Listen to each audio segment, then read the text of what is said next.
दुखिया ने देख सौरा देर न कीजो, दुखिया ने देख सौरा देर न कीजो, दुखिया ने देख सौरा देर न कीजो। तेरी करो तो बेलाओ रे घणी है, तेरी करो तो बेलाओ रे घणी है। जल्दी पधारो सौरा कठिन पानी है।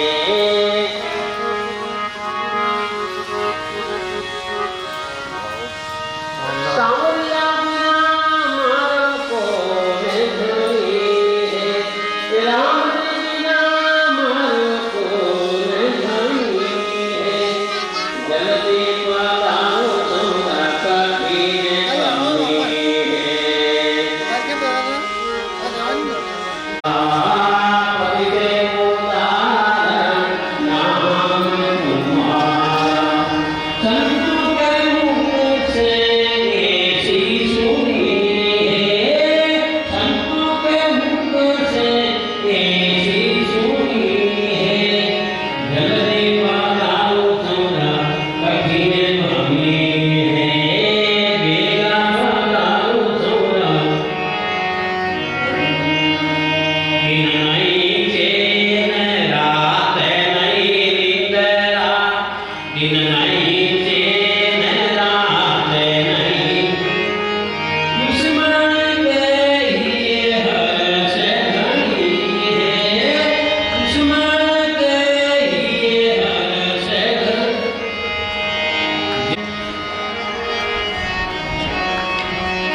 परम पूज्य प्रातस्मरणीय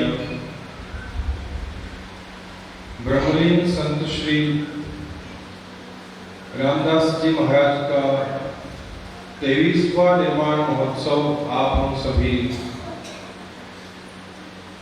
हर्षोल्लास के साथ रामद्वारा प्रतापगढ़ में मना रहे हैं, जिसके सत्संग का द्वितीय दिवस का यह प्रथम सत्र प्रारंभ होने जा रहा है। अभी आप श्रवण कर रहे थे बीकानेर एवं जावला से पधारे हुए वयोवृद्ध संगीत मर्मज्ञ संत श्री जगदीश राम जी महाराज के द्वारा रामस्नेही संप्रदाय के अध्याचार्य महाप्रभु स्वामी जी श्री रामचंद्र जी महाराज के अनुभववाणी से प्रेरित शास्त्रीय संगीत की स्वर लहरियों के माध्यम से उद्धृत भजन, जिसमें श्री महाराज ने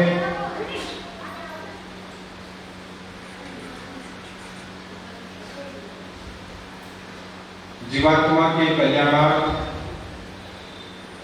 महापुरुषों के बताए हुए मार्ग पर चलने का सदुपदेश देते हुए कहा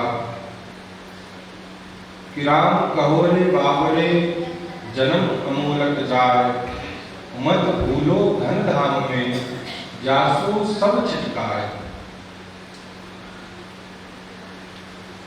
महापुरुषों ने अपने उपदेश के अपने भजन के भाव प्रस्तुत करते हुए जीवात्मा को एक सदपंथ कला प्राप्ति सत्संग में श्रवण कर रहे थे कि 3 बातें अपने जीवन में जो अनुकरणीय है, जिन्हें हम अपने जीवन में पकड़ करके रखें, जिन्हें भूले ना।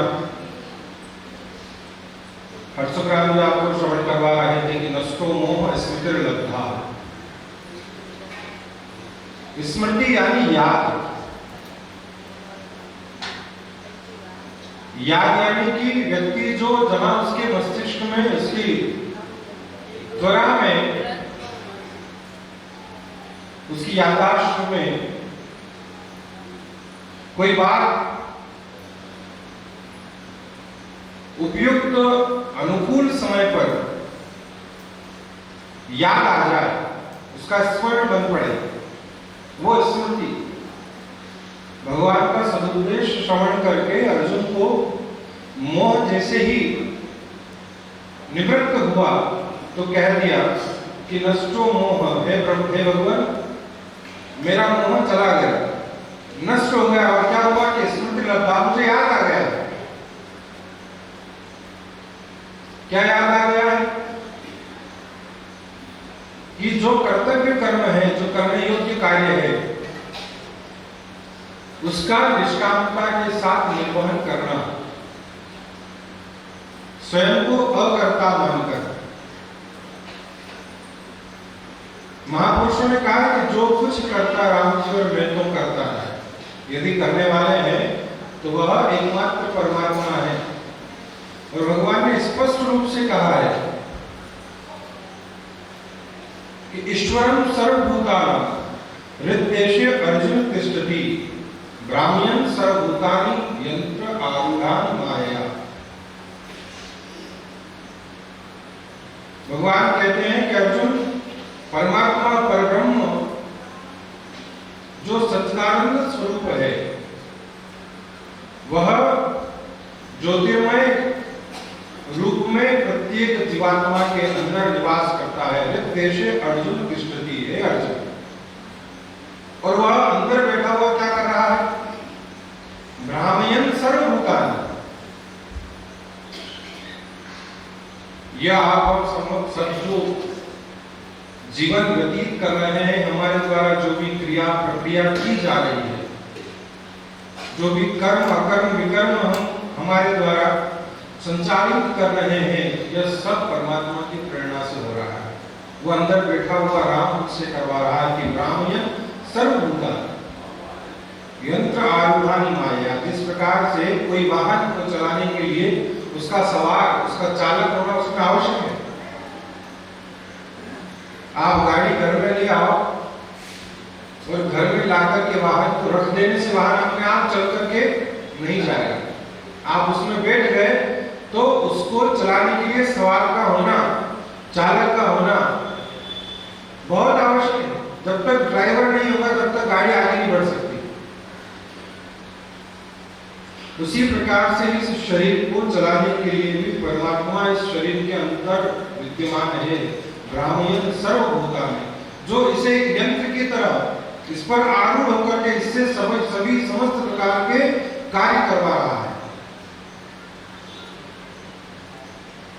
हमारे द्वारा किए जाने वाले प्रत्येक कार्य के पीछे भगवत प्रेरणा है।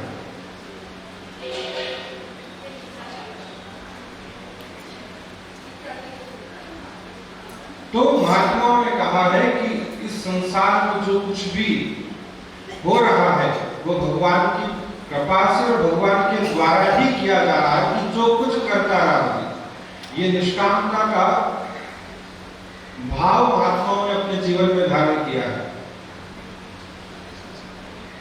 और तब जाकर के व्यक्ति को ना कर्म मान सकते हैं, ना ही कर्मफल उस व्यक्ति के ऊपर लागू होता है। जो इस भाव से, जो इस प्रारूप में अपना जीवन व्यतीत करे, जो इस तरीके से अपनी जिंदगी को जिए, उस व्यक्ति को कर्म बंधन लागू नहीं होते। भगवान ने यही तो कहा था अर्जुन से कि निमित्त मात्र भव सर्व साध्य। अर्जुन तू केवल साधन बन जा, साध्य तो मैं हूं। साधने वाले परमात्मा है, हम केवल साधन है। लेकिन साधन की उपयोगिता उसके सदुपयोग में निहित है। आप किसी व्यक्ति से कोई उधार वस्तु या कोई उधार साधन या कोई उधार वाहन लेने के लिए जाएं, भैया मुझे कहीं जाना है, तुम अपना वाहन अपना व्हीकल मुझे उधार दे दो कुछ समय के लिए, मैं पुनः अपने काम से आकर के तुम्हें लौटा दूं निश्चित समय के पश्चात। वो व्यक्ति अपना वाहन, अपनी गाड़ी, अपनी बाइक, अपनी कार आपको ला करके दे और आप उससे वाहन लेकर के जाएं और उसका एक्सीडेंट करवा करके आ जाएं, उसे क्षतिग्रस्त कर दें, उसे तोड़ फोड़ दें, उसमें नुकसान करके वापस ला करके उस व्यक्ति को दे दे कि भैया क्या करें, हम जो है तुमने दिया आपका वाहन लेकिन एक्सीडेंट हो गया, टूट हो गई, क्षतिग्रस्त हो गया वाहन।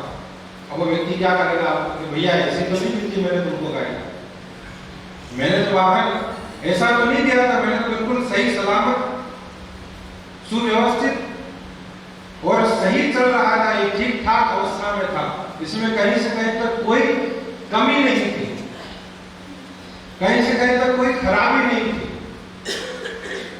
और तुमने तो पूरी तोड़ फोड़ करके इसे पूरी क्षतिग्रस्त करके मुझे लाकर दे दिया। अब क्या करेगा वो? दंड स्वरूप आपसे पैसे लेगा या फिर कहेगा कि भैया इसका सर्विसिंग का खर्चा आप उठाओ, यही होगा। उसे वर्कशॉप में जाकर के आपको देना पड़ेगा, उसकी मरम्मत करवानी पड़ेगी।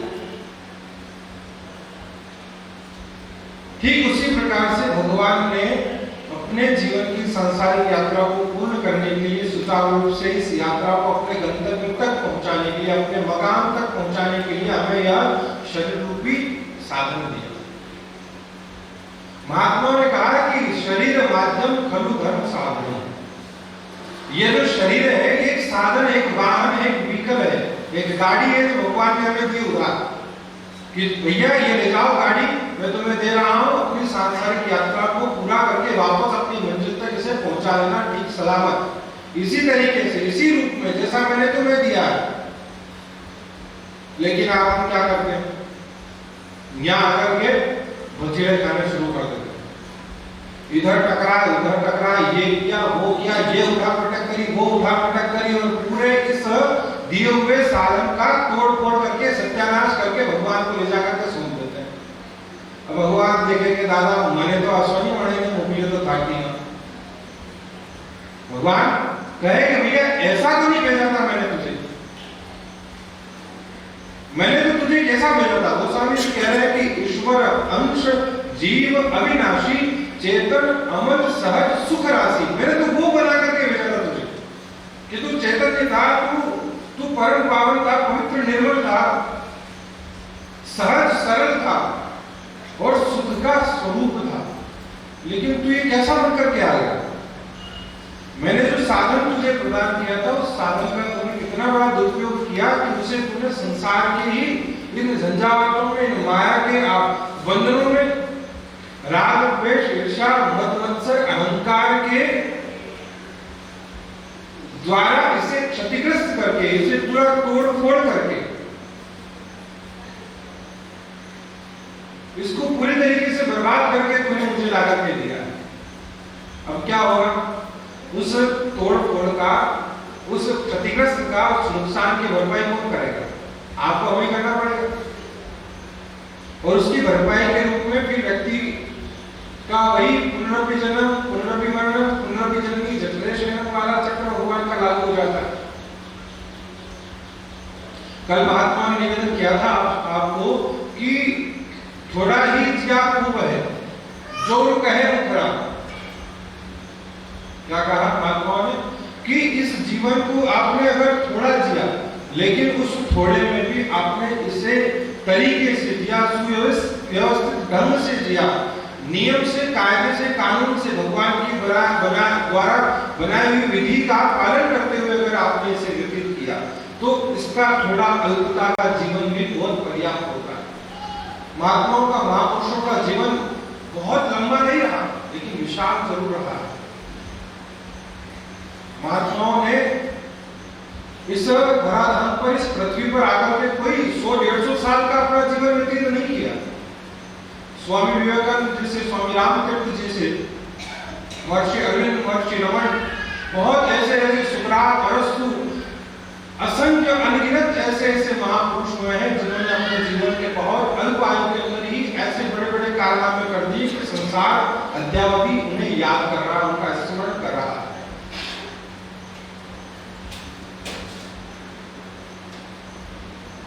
जिन महापुरुषों का आप स्मरण कर रहे हैं उन महापुरुषों ने भी अपनी प्रौढ़ अवस्था में जाकर के संन्यास लिया था।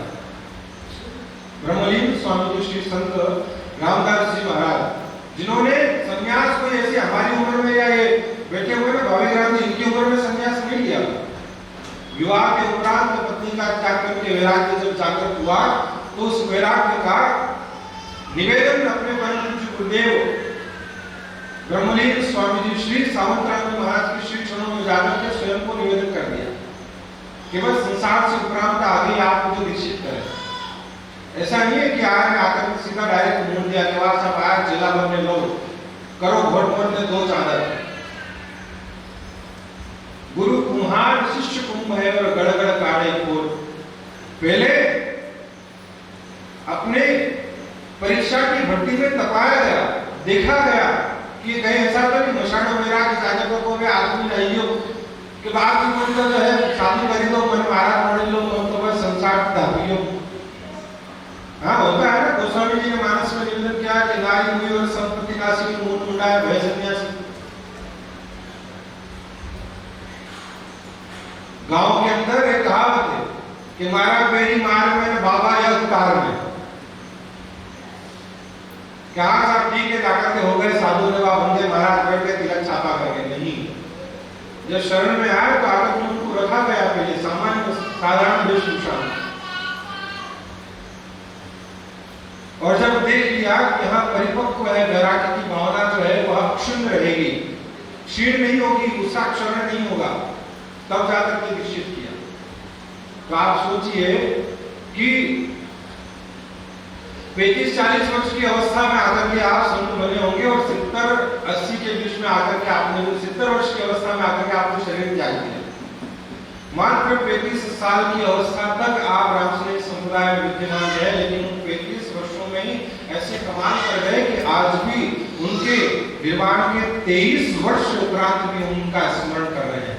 वो आज भी अपने आशीर्वाद स्वरूप आप हम सभी के मध्य में विद्यमान होकर हमारे हृदय के अंदर राम की प्रति भक्ति का, आराधना का संचार कर रहे हैं। वो आज भी हमारे हृदय में विराजमान होकर के, विद्यमान होकर के हमें प्रभु प्रेम के प्रति जो है मार्गदर्शन कर रहे हैं, निर्देशित कर रहे हैं, हमें प्रेरित कर रहे हैं। तो ये महात्माओं का जीवन बहुत लंबा नहीं रहा, लेकिन उनका जीवन काल जितना रहा वो बहुत विशाल रहा है। वे पिक्चर का डायलॉग है ना कि बाबू का शायद जिंदगी बड़ी लंबी नहीं बड़ी होनी चाहिए। तो आप सोचिए कि जिनका जीवन बहुत लंबा नहीं चला, लेकिन उन्होंने अपने जीवन में इतने बड़े बड़े काम कर दिए, इतने बड़े बड़े विशालता के, उदारता के, परमार्थ के, कल्याण के वो ऐसे प्रकल्प चला करके चले गए कि उनके ना रहने के बावजूद भी आज हम उनका स्मरण करते हुए उनके बताए हुए पथ पर, उनके बताए हुए मार्ग पर प्रशस्त होने का यदि किंचित प्रयास कर रहे हैं, कोशिश कर रहे हैं उन महापुरुषों के बताए हुए रास्ते पर चलने का। हमें तो पकी पकाई खिचड़ी मिली है, सीधा माल मिलाया पूरा परोसी हुई थाली, आपको कुछ नहीं करना है, केवल आकर के बैठ जाओ और यहाँ बैठ करके उन महापुरुषों के द्वारा सिद्ध की हुई इस भूमि पर बैठ करके आपने थोड़ा सा भी अगर नाम स्मरण किया तो आपको अनंत गुना फल स्वयं में, सहज में, साधारणता से ही प्रदान कर देगा। ये इस भूमि की महत्व है, इसकी महत्ता, इसका प्रभाव है। जितने भी देवालय हैं, जितने भी धार्मिक स्थान हैं, जितने भी आश्रम हैं, वहां जाकर के आपको एक विशेष शांति की अनुभूति क्यों होती है? क्योंकि उस भूमि पर महात्माओं ने बैठ करके, महापुरुषों ने बैठ करके, संतों ने बैठ करके भजन किया है, आराधना की है, तपस्या की। और ये स्थान तो स्वामी जी श्री रामचंद्र जी महाराज के समय में ही निर्माण इसका हो चुका था। इस रामद्वारे का गुरुदेव बता रहे थे कि श्री महाराज के देह त्याग के 2 वर्ष पूर्व ही प्रताप रामद्वारे का निर्माण हो चुका था। तो आप अंदाज लगाइए कि कितनी पुरानी भूमि है। और कितना सिद्धत्व इस भूमि के अंदर, कितनी ऊर्जा इस भूमि के अंदर, इस पृथ्वी के अंदर, इस धरा के अंदर विद्यमान हुई है। इसके जो परमाणु और महात्माओं के तपस्या के द्वारा जिन्हें बिल्कुल इस सांसारिक ऊर्जा से परिवर्तित करके, जहां चारों ओर आधुनिकता का, जहां चारों ओर भौतिकवाद का, जहां चारों ओर ऐश्वर्य का, साधनों का बोलबाला है, वहां ऐसे समय में भी इस भूमि पर आकर के आप बैठते हैं तो आपको एक अलग अनुभूति होती है, क्योंकि यहाँ के परमाणुओं में आज भी राम नाम संचरित है। आज भी महापुरुषों के द्वारा किया हुआ भजन आज भी यहाँ गुंजायमान है, आज भी यहाँ विद्यमान है, जिसका लाभ आप हम सभी उठा रहे हैं। तो महापुरुष कहते हैं कि राम कहो रे बावरे, राम कहो रे बावरे। उस मनुष्य को, उस जीवात्मा को, उस प्राणी को उन्होंने बावला कहा। क्यों? क्योंकि आदमी जब पागल हो जाता है, पागल मतलब व्यक्ति के स्क्रू ढीले होने का मतलब पागल होना नहीं कहा, कि उसकी मानसिकता की स्थिति जो है विचलित हो जाए, उसका मानसिक संतुलन बिगड़ जाए, उसे बावला होना नहीं कहा। बावला होना हमारी भाषा में यदि देखा जाए तो हम कहते हैं ना कभी कभी किसी को, अरे क्या किसके पीछे बावला हो रहा है, मतलब किसी व्यक्ति के या किसी वस्तु के या किसी साधन के प्रति उस व्यक्ति के मन में उसके प्रति इतनी भावना की अधिकता हो जाना, उसका उसके प्रति आकर्षण इतना प्रबल हो जाना कि उसे उसके सिवा और कुछ दिखेगा। आप किसी व्यक्ति, वस्तु, स्थान, भौतिक साधन के प्रति आकर्षित होते हैं तो हमारे दिल दिमाग में बस वही व्यक्ति, वही स्थान, वही वस्तु, वही साधन दिखाई देता है। दिन रात उठते बैठते सोते जागते हम उसी का चिंतन करते रहते। तो इस संसार में जीवात्मा जब आता है तो संसार की हवा जब उसे लगती है, जब तक वह किसी सत्पुरुष के, किसी महात्मा के, किसी संत के चरणों से ना जुड़े, उससे पूर्व तक उसका जो जीवन रहता है उसके लिए उसका बावलापन बताया गया है कि राम कहो रे बावले, जन्म अमूल जाए मूर्ख रे बावले। किस संसार में, किस माया के उलझनों में, किस माया के ऐश्वर्य में, इसके दिखावे में, इसके झूठे बोलबाले में तो इतना पागल होता जा रहा है। यह जो समय है, ये जो अवसर है, मुझे एक बार मिला है कि लग 84 भुगतता और बीत जाए विचार, और पीछे न कर पाएगा दाते राम संभार। कब मिला? जब 84 लाख शरीर धारण करके यह मनुष्य भटक भटक करके थक गया, परेशान हो गया, हार गया, इसलिए अपने हथियार डाल दिए। उसके बाद भगवान ने कृपा करी कि चलो अब ठीक है, इसका मार्जन हो चुका है। 84 लाख शरीर धारण करके जो जीव भटका है, इस जीवात्मा का शुद्धिकरण हो चुका है, इसका मार्जन हो चुका है। यह अब इसके जितने पूर्व संचित कर्म थे ये सब समाप्त हो चुके हैं। उसके बाद भगवान कोई मनुष्य जन्म दे, उसे प्रदान करते हैं, मनुष्य शरीर का उसे जो है अधिकारी बनाते हैं कि चलो मैं तुम्हें एक मौका और देता हूँ। लेकिन यहाँ आकर के देते ना कि कुत्ते की पूंछ को 12 साल तक भूमि में लगा करके जमीन में गाड़ करके रखा जाए और उसके बाद वापस उसे निकालो तो वह फिर टेढ़ी की टेढ़ी रहेगी, सीधी नहीं होने वाली। हमारा जो स्वभाव है, जो जन्म जन्मांतर से हमारी आदतें बन चुकी है, उन आदतों के परवश होकर के, उनके पराधीन होकर के हम इस संसार में मनुष्य जन्म लेकर के भी फिर वापस इस माया में आबद्ध रहते हैं, फिर वापस उसी दलदल में, उसी कीचड़ में फंसने का हम वापस वही उद्योग करते हैं। तो इसलिए महात्मा ने कहा कि राम कहो रे बावरे, जन्म अमूल्य जाए, अरे मत भूलो धन धाम में जासो सब छिटकार है। महात्मा को बड़ा आश्चर्य होता है कि देखो रे बाजीगर करता कैसा क्या रचाया है, वाले ऊपर वाले, वाले दयालु, वाले करुणा वर्णालय, ये कैसा तूने सृष्टि का क्रम निर्मित किया है, ये कैसी माया रची है। उत्पत्ति प्रलय अरुपर तारो अपने हाथ रखा है। ये तीन चीजें अपने हाथ में रख करके और तूने इस पूरे संसार का खेल, इस पूरे संसार को कठपुतली की तरह अपने उंगलियों के इशारों पर नचा रखा है। देवी येषा गुणमयी मम माया दृत्या माम एवे प्रपद्यन्ते माया मेताम करन्ते। भगवान खुद कहते हैं कि अर्जुन मेरी माया बड़ी दुष्कर है, इसे जीतना या इससे पार पा जाना बहुत कठिन है, बहुत मुश्किल है, लेकिन असंभव नहीं है। यदि व्यक्ति किसी संत का, किसी महापुरुष का शरणापन्न हो जाए, उनका अनुगत्य स्वीकार कर ले, उनकी शरणागत स्वीकार कर ले, तो महापुरुषों की शरण के पश्चात वो उसका कल्याण करते हैं। कैसे करते हैं? राम नाम तारक मंत्र सुमरे शंकर शेष, रामचंद्र साचा गुरु देवे यह उपदेश।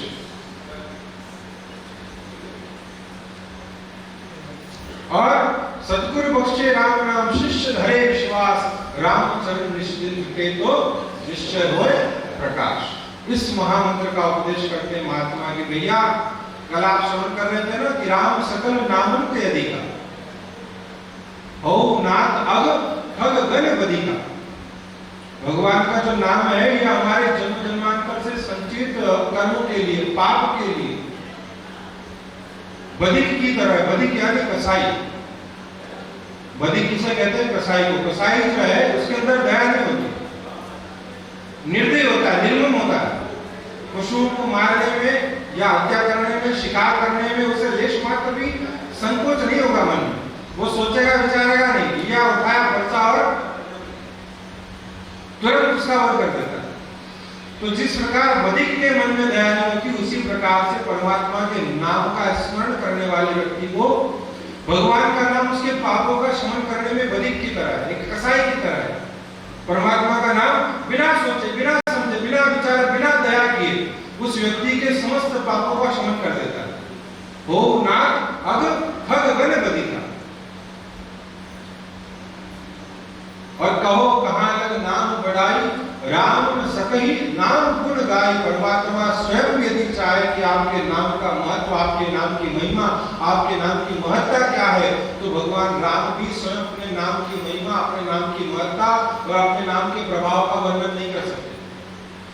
गोस्वामी जी मानस में निवेदन कर रहे हैं कि कहो कहां लग नाम बढ़ाई, मैं क्या वर्णन करूं, मैं क्या बताऊं कि भगवान के नाम का प्रभाव, भगवान के नाम का प्रताप, भगवान के नाम की महिमा कितनी है। अरे स्वयं राम भी यदि अपने नाम का प्रभाव का विस्तार करना प्रारंभ करे तो वो भी नहीं कर सकते कि राम ने सके नाम गुण गाए। क्यों? क्योंकि राम एक तापस तियतारी और नाम कोटि खल कुमति सुधारी। भगवान ने तो अपने द्वारा अपने चरणों का स्पर्श करवा करके पाषाण में परिवर्तित हुई अहिल्या का उद्धार किया। एक तापस तियतारी, एक तपस्वी की स्त्री को तारा है, लेकिन भगवान के उसी नाम ने कोटि खल कुमति सुधारी, करोड़ों करोड़ों कुमति खलों का, दर्जनों का उद्धार करके संसार सागर से, भवसागर से उन्हें पार करवा दिया। तो ये नाम का प्रभाव, ये नाम की महत्ता और ये नाम की महिमा है। तो ऐसे विलक्षण नामधारी, नाम लिहारी महापुरुष स्वामी जी श्री ब्रह्मलीन रामदास जी महाराज, जिनके नाम में ही उनके गुणों का जो है स्वभाव के बारे में परिलक्षित होता है, जिनके गुण उजागर होते हैं कि राम के दास रहे हैं तो जीवन पर्यंत, ऐसे ब्रह्मलीन संत श्री रामदास जी महाराज का निर्वाण महोत्सव आप हम सभी बाहर से पधारे दिगंतर से आए हुए संत महापुरुषों के सानिध्य में प्रतिवर्ष मना रहे हैं। और ये आयोजन 23 वर्षों से चला आ रहा है और इन 23 वर्षों से आप हम सभी पीढ़ी दर पीढ़ी जो है महापुरुषों का सानिध्य प्राप्त करके लाभान्वित हो रहे हैं, हर्षित हो रहे हैं, उल्लसित हो रहे हैं और अपने आध्यात्मिक उन्नति की ओर अग्रसर हो रहे हैं। तो मैं बहुत अधिक ना कहते हुए निवेदन करना चाहूंगा जहाजपुर से पधारे हुए हमारे मेरे ही समवयस्क संत श्री ईश्वर राम जी से कि वह पधारे और अपने उद्बोधन के माध्यम से आप सभी को लाभान्वित करें। संत श्री ईश्वर राम जी महाराज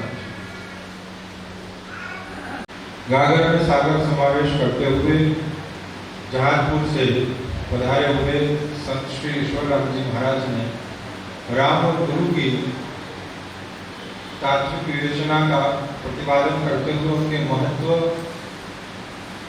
और हमारे जीवन में उनकी प्रासंगिकता को, उनकी आवश्यकता को बताते हुए उनके महत्व का प्रतिपादन किया।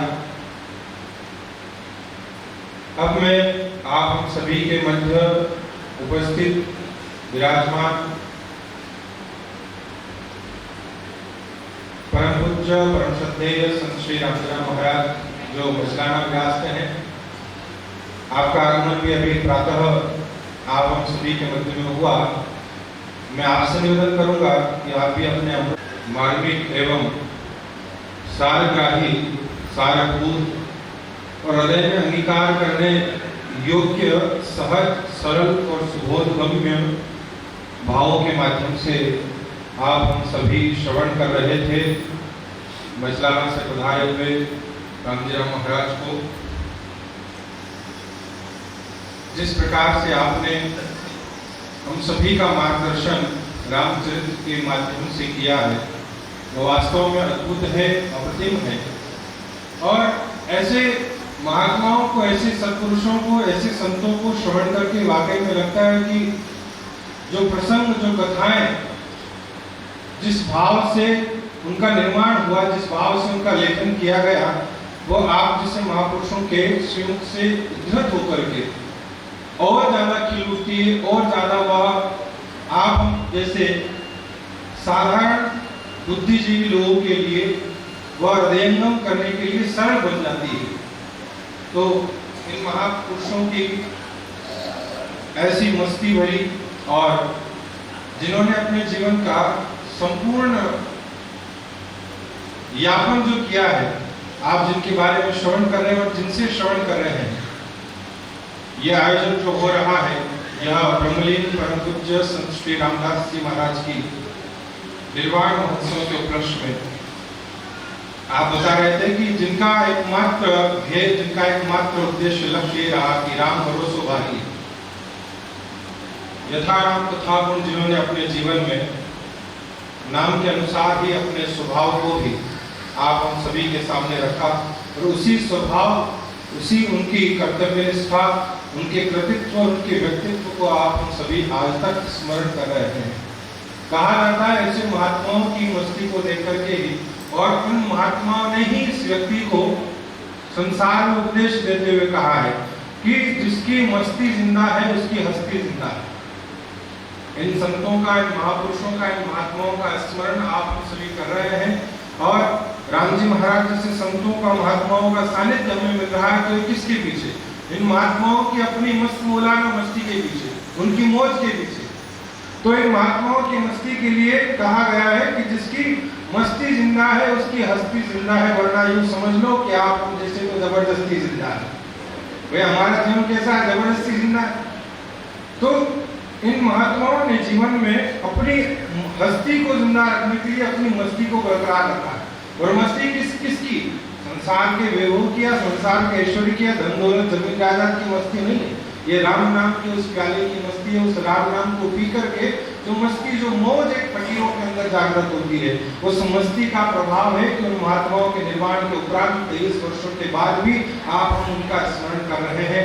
आप उनकी स्मृति में यहाँ पर जो है ये राम नाम के इन संतों के, महात्माओं के दर्शनों का लाभ लेकर इनके अमृत दर्शनों का पाठ कर रहे हैं। तो मैं बहुत अत्यधिक समय न लेते हुए, करीब 12 बजने वाले हैं, तो यह द्वितीय दिवस का प्रथम सत्संग सत्र अपने विराम की ओर में ले जाना चाहूंगा। और हाँ, आज 11 की, तो जैसा कि प्रतापगढ़ रामद्वारे का प्रति एकादशी का जो एक परंपरा का निर्वहन होता आया है पिछले कई वर्षों से, ब्रह्मलीन संत श्री मोक्षराम जी महाराज जिनका प्रति एकादशी का था कि साहब 1100 प्रतापगढ़ की करें, तो आपने अपने जीवन पर्यंत उस नियम का और आपके प्रेम का निर्वाह किया। प्रतापगढ़ के समस्त श्रद्धालुओं के आग्रह पर आप प्रति एकादशी यहाँ पर पधारा करते थे, और उनके ब्रह्मलीन होने के पश्चात इसी नियम का निर्वहन परम पूज्य गुरुदेव के द्वारा उनके आदेश से जो है यह दास करता आ रहा है। समय मिलता है तो मैं आ जाता हूँ, नहीं तो सेवाराम जी, पुरुषोत्तम राम जी या राम जी स्वयं पधारते हैं। कई बार राम जी भी पधारे, कई बार अशोक जी भी आए हैं। तो इस एकादशी का महात्मा आप सभी स्मरण लाभ लेते हैं।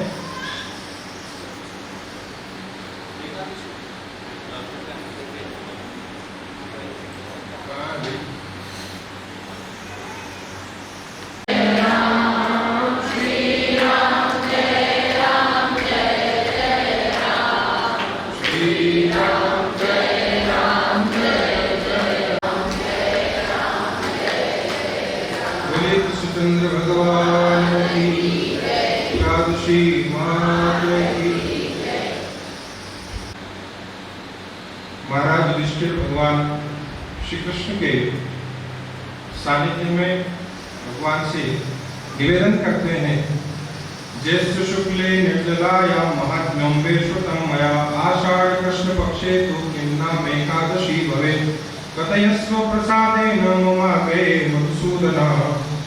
महाराज युधिष्ठिर कहते हैं, भगवान मैंने आपकी कृपा से निर्जला एकादशी का व्रत महात्म्य श्रवण किया, उसके पश्चात आषाढ़ कृष्ण पक्ष के अंदर तो एकादशी आती है, उसका क्या नाम है? हे मधुसूदन, कृपा करके आप मुझसे कहें। भगवान श्री कृष्ण कहते हैं कि राजन, व्रतानाम उत्तमं राजन कथयामि तवाकृत सर्व पापक्षयं करम मुक्ति मुक्ति प्रदायकम। हे राजन, यह जो एकादशी है यह समस्त व्रतों में उत्तम व्रत है और जिसके विधि पूर्वक नियम पालन से जिसका अनुष्ठान यदि व्यक्ति करे तो उसका प्रभाव है कि सर्व पापक्षय, जो सर्व पापों का क्षमन करने के लिए और भक्ति को और मुक्ति को प्रदान करने वाली, जिसका प्रभाव है, जिसका फल है। और जो आषाढ़ मास के कृष्ण पक्ष के अंतर्गत जो एकादशी आती है उसका नाम है योगिनी नाम की एकादशी के नाम से वह जगत में विख्यात है और समस्त प्रकार के महापापों का विनाश करने का उसका वह प्रभाव बताया गया है। और यह योगिनी जो है त्रिलोकी में सारांशभूत है। पुराणों में लिखी हुई जो इसकी विख्यात कथा है उसका वर्णन मैं तुम्हारे समक्ष करता हूँ। अलकापुरी के राजा यक्षराज भगवान कुबेर जो शिवजी का पूजन किया करते थे, उनका एक हेममाली नाम का जो उनके बगीचे की रखवाली करने वाला, बगीचे की देखरेख करने वाला जो माली था और उसकी स्त्री जिसका नाम विशालाक्षी था। मानसरोवर से फूल ला करके जिसने जो भगवान शिव को समर्पित किए जाने के लिए चुने गए थे, उसने अपने पत्नी को समर्पित करने के लिए उसके प्रेम में, उसके मोह पाश में आबद्ध होकर जो भगवान शिव को समर्पित किए जाने वाले पुष्प थे वह पुष्पों से अपनी पत्नी का श्रृंगार किया और भगवान कुबेर के पास पूजा में उपस्थित होने में उसे देर हो गई। अब पूजा के स्थान पर पहुंचा नहीं फूल लेकर के, तो भगवान का पूजन कर रहे कुबेर ने जो अपने सेवकों को आज्ञा दिया, आदेश दिया कि पूजन में देरी हो रही है, अभी तक पुष्प उपस्थित नहीं हुए, लेकर के हेममाली आया नहीं है, जाओ जाकर के पता करो कि वो कहाँ। तो दोपहर के बाद भी जब पुष्प लेकर के हेममाली उपस्थित नहीं हुआ तो जाकर के कुबेर को जब यह सारी वृत्तांत, यह सारी घटना नौकरों ने, सैनिकों ने जाकर के बताया कि महाराज जो पुष्प भगवान की पूजा के लिए लाए जाने थे उससे तो उसने अपनी पत्नी का श्रृंगार कर दिया और वह अपनी पत्नी के साथ अपने ही घर पर रुका हुआ है। तो कुबेर को बड़ा क्रोध आया, बड़ा कुपित हुए और कुपित होकर के उसे दंड स्वरूप अपने दरबार में बुलाने के लिए उसे भेजा गया कि जाओ उसे पकड़ करके दरबार में लाया गया। तो इस प्रकार निश्चय करके हेममाली को बुलाया। अब देर हो जाने के कारण जब उसे अपनी गलती का एहसास हुआ, अपनी गलती का, अपने अपराध का बोध हुआ तो वह घबराया, डर करके भय के मारे महाराज के सामने, कुबेर के सामने प्रस्तुत हुआ और नमस्कार करके एक तरफ खड़ा हो गया। देखकर कुबेर के नेत्र क्रोध से लाल हो गए और उन्होंने कहने लगे कि अरे पापी दुष्ट दुराचारी, तुमने भगवान का अपराध किया। जहाँ तुम्हारे द्वारा जो नित्य प्रति पुष्प भगवान की सेवा के लिए समर्पित करने के लिए पूजा में लाए जाते हैं, तुम आज अपनी स्त्री के मुंह में इस प्रकार आबद्ध हो गए कि भगवान की पूजा भूल बैठे, अपना कर्तव्य भूल बैठे। तो इस प्रकार उन्होंने क्रोध में आकर के हेममाली को श्राप दे दिया कि तुम्हारे शरीर में जो है श्वेत पुष्प अर्थात सफेद कोड़ हो जाए और तुम स्त्री के वियोग में रह करके इस स्थान से, अर्थात जो तुम्हारा यक्ष शरीर है, इस यक्ष शरीर से तुम्हारा जो है पतन हो जाए, तुम यहाँ से गिर करके नीच गति को प्राप्त हो जाओ। अब तो साहब जैसे ही कुबेर ने इस प्रकार का श्राप दिया तो वह तुरंत अपना यक्ष शरीर त्याग करके उससे पतन होकर के वह अधोगति की ओर गिर गया, उसकी गति बड़ी दुर्गति को प्राप्त हो गई।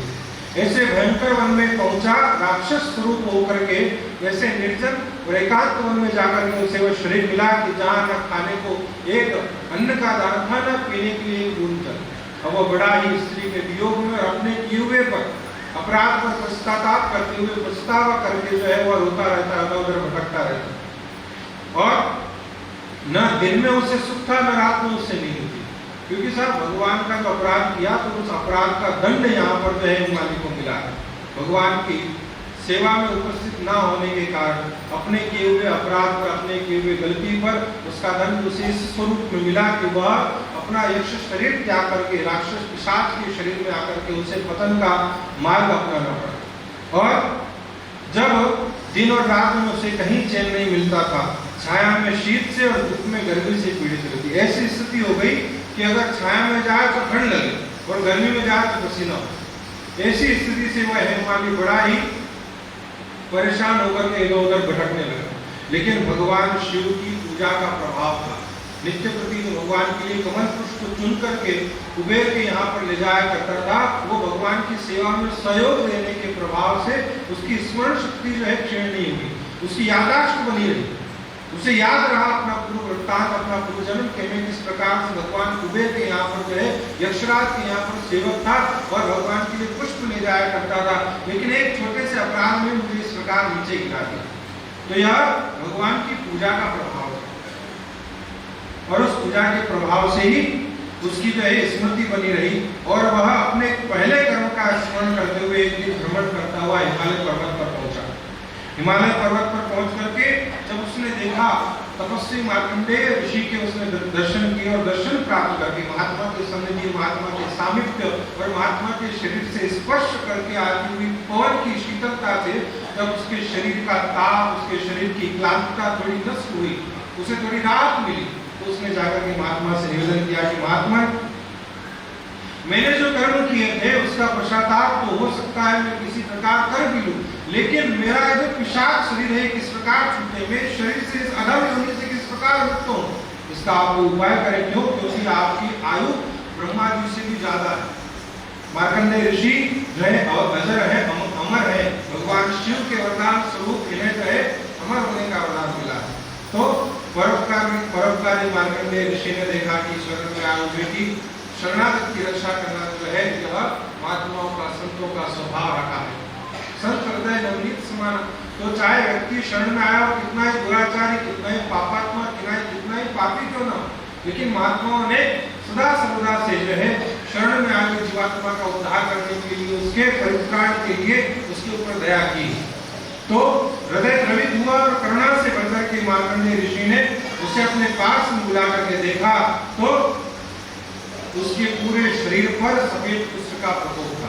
पूरा शरीर श्वेत कुष्ठ से पीड़ित है, वह दर्द से, पीड़ा से व्याकुल है, संतप्त है। ऐसी स्थिति में उससे पूछा कि भैया तुम्हें कुष्ठ कैसे हुआ, तुमने ऐसा कौन सा कार्य किया कि कोट रोग तुम्हारे शरीर में फूट पड़ा है। इस प्रकार मार्कंडेय ऋषि के पूछने पर हेममालिनी ने कहा कि भगवान, मैं कुबेर का सेवक हूँ और उनके वहां पर भगवान शिव की पूजा के लिए अच्छे अच्छे सुगंधित कमल पुष्प रोज चुन करके तोड़ करके ला करके प्रस्तुत हुआ करता था। लेकिन एक दिन स्त्री के मोह पाश में आकर के मैंने भूल कर दी और भगवान की पूजा के लिए समय पर उपस्थित न हो पाया, जिसका प्रभाव उस अपराध के दंड स्वरूप कुबेर ने मुझे श्राप दे दिया कि मैं अपनी स्थिति से पतन हो जाऊं और मेरी ऐसी स्थिति हुई, मेरे पूरे शरीर में श्वेत कुष्ठ हो गया है। तो इस प्रकार उनका कोप का भाजन मुझे बनना पड़ा है। तो हे ऋषिश्रेष्ठ, आप उस पापी को उपदेश दीजिए ताकि मैं इस पाप से मुक्त होकर के पुनः अपनी पूर्ववत स्थिति को प्राप्त हो सकूं। तो मार्कंडेय ऋषि ने कहा कि अरे तुमने सत्य कहा, तुमने किसी प्रकार से कोई पुरुषों कपट कदे नहीं की। महात्माओं ने कहा कि जो संत, जो महात्मा, जो सत्पुरुष हमसे यदि कुछ बात पूछे तो बिना किसी लाग लपेट के, बिना किसी छिपावे के, बिना किसी छल के अपनी पूरी यथा स्थिति का वर्णन आप उनके समक्ष कर। इस हेममालिनी ने अपने किए हुए अपराध का यथाविधि जो का त्यों पूरा का पूरा ऐसा ऐसा वर्णन कर दिया कि मैंने ऐसा ऐसा किया और इस अपराध के कारण मेरी यह स्थिति हुई। तो मार्कंडेय ऋषि बड़े प्रसन्न हुए कि तुमने अपने किए हुए अपराध को स्वीकार किया, अपराध बोध पश्चाताप तुम्हारे हृदय में जागृत हुआ, इससे मैं बड़ा प्रसन्न हूँ। और तुम जो स्वभाव से इतने निर्दयी, इतने दुष्ट करते नहीं, ठीक है, अनजाने में अज्ञात में हुए अपराध के कारण तुम्हारी यह स्थिति हुई।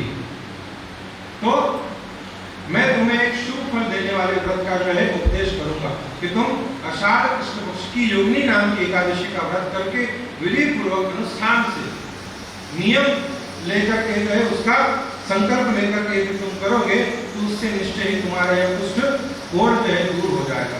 तो मुनि के इस वाक्य को सुनकर उसने पृथ्वी पर प्रणाम करते हुए उन्हें बहुत अभिनंदन करते हुए वहां से विदा ली और बहुत प्रसन्नता के साथ मार्कंड ऋषि के उपदेश से उसने यह उत्तम व्रत किया और व्रत के प्रभाव से वह पुनः अपने पूर्ववत शरीर को अर्थात देवरूप होकर के विमान में बैठ करके वापस अपने जो कुबेर की नगरी है अलकापुरी वहां पर जाकर के पुनः स्थापित होता है और जो वियोग उसका स्त्री से हुआ था वह स्त्री भी पुनः उसे मिल जाती है और उसका शेष जीवन जो है बड़े ही सुख के साथ में भगवान की सेवा करते हुए भगवान की पूजन अर्चन करते हुए व्यतीत होता है।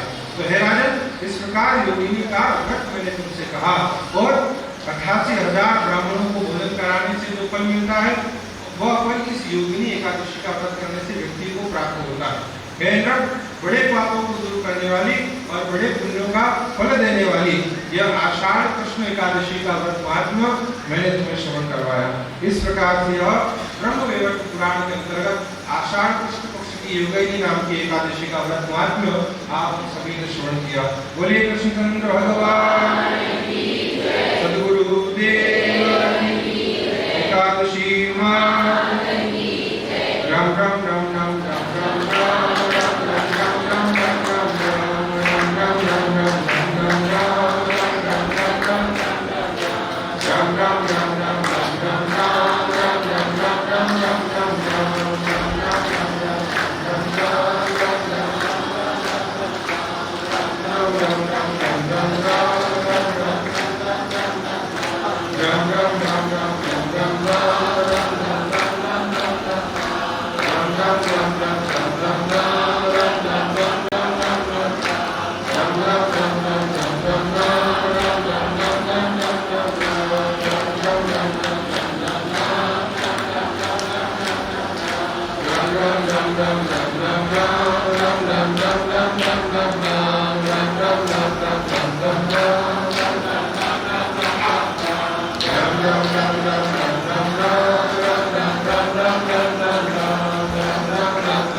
हुआ था उस समाधि स्थल पर आप हम सभी सम्मिलित रूप से पूजन करने के लिए वहां पर उपस्थित हो और इस पूजन के कार्यक्रम के पश्चात उन्हीं की कृपा प्रदत्त जितने बालक यहाँ पर मानता या मानकर के मन्नत जिसे कहें, जो उनकी कृपा से जिन जिन माताओं की सुनी गोद पुनः हरी हुई है उन सभी बालकों का तुलादान यहाँ पर प्रतिवर्ष होता है। तो उन बालकों का तुलादान भी होगा और उसके पश्चात फिर पुनः आप हम सभी यहाँ पर एकत्रित होंगे, सत्संग का लाभ लेंगे, महापुरुषों के प्रवचनों का लाभ लेंगे। बाहर से पधारे हुए कई गणमान्य अतिथि सुदूर क्षेत्रों से यहाँ पर उपस्थित होने वाले हैं। आज भी हमारे यहाँ पर स्वयं माधोपुर से हमारे स्नेही भाई श्री हनुमान जी आए हैं, जो आपकी सेवाएं जब भी यहाँ से संतों का पदार्पण स्वयं माधोपुर होता है, चाहे वह परम पूज्य गुरुदेव का हो, चाहे रामजी महाराज का हो, चाहे आप हम सभी जितने भी जब भी जाते हैं तो आपकी बड़ी सराहनीय सेवाएं वहाँ पर जो है रहती है, सबके लिए आप तत्पर रहते हैं। तो हम भाई श्री हनुमान जी का आपके परिवार का भी यहाँ पर हम बहुत भावपूर्ण स्वागत करते हैं। इसी प्रकार से अन्य कई क्षेत्रों से और भी भक्तों का आगमन रात्रिकालीन समय में भी होगा और कल प्रातःकालीन सत्संग सत्र में भी उन भक्तों का आगमन होगा। हम सभी उन सभी पधारे हुए भक्तों का बहुत बहुत हृदय से हार्दिक स्वागत अभिवादन अभिनंदन करते हैं। रामधारा परिवार आप सभी के लिए आपके पदार्पण पर बहुत आभार व्यक्त करता है। तो यह कल का कार्यक्रम इस प्रकार से रहेगा कि सत्संग के पश्चात फिर जितने भी महानुभाव श्रद्धालु आत्मीय जन यहाँ पर उपस्थित होंगे उस सत्संग में, उन सभी का जो है यहाँ पर प्रसादी वितरण, भोजन प्रसाद इत्यादि सभी की व्यवस्था यहाँ पर सुचारू रूप से रखी गई है। रामधारा परिवार, रामधारा सत्संग भक्त मंडल आप सभी के लिए आपकी सेवा में तत्पर है। हाँ साहब, भाई श्री दिनेश।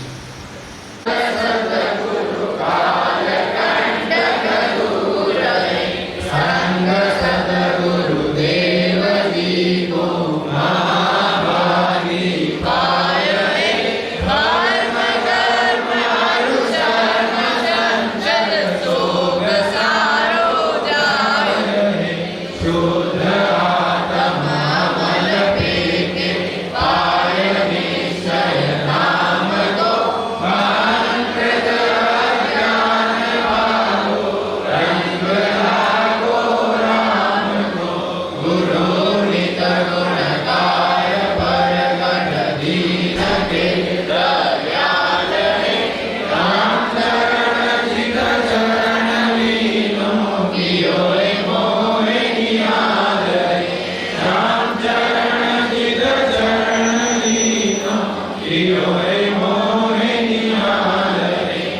स्वामी जी श्री रामचरण जी महाराज स्वामी जी श्री द्वारकादास जी महाराज स्वामी जी श्री देवादास जी महाराज स्वामी जी श्री अडिराम जी महाराज